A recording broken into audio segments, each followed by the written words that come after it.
પ્રાચીન ભારતમાં રંગો અને ઉત્સવોનો તહેવાર હોળી ખૂબ જ મહત્વનો હતો. રંગો અને મસ્તી સુધી તહેવાર નથી. આ તહેવાર સત્ય, ભક્તિ, અસત્ય પર કેવી રીતે વિજય થયો તે કહે છે. એક ખૂબ જ મોટું રાજ્ય હતું. તેમાં હિરણ્યકશ્યપ નામનો રાજા રહેતો હતો.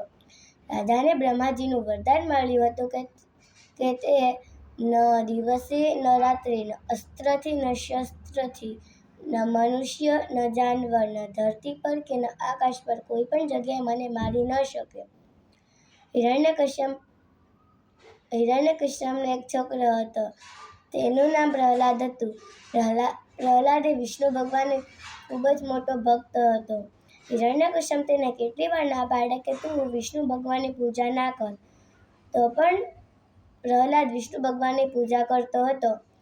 હિરણ્યકશ્યપે તેને ખૂબ ઊંચા પર્વતોથી નીચે પડાવ્યો, ઝેર પીવડાવ્યું, તો પણ વિષ્ણુ ભગવાને તેને બચાવી લીધો.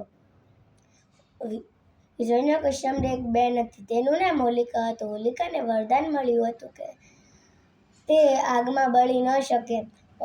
હિરણ્યકશ્યપે તેની બહેન હોલિકાને કહ્યું કે તું પ્રહલાદને લઈને આગમાં બેસી જા. હોલિકાએ તેનો ભાઈનો આદેશ માની પ્રહલાદને આગમાં લઈને બેસી ગઈ. આગ જલાવવામાં આવી.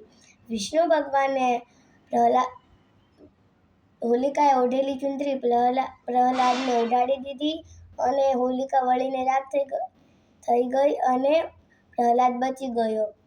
આજે પણ વૃંદાવન, મથુરામાં હોળી ખૂબ જ ધામધૂમથી મનાવાય છે. પ્રહલાદની વાર્તા કહે છે કે સાચા ભક્ત ઉપર ભગવાનની હંમેશા કૃપા રહે છે.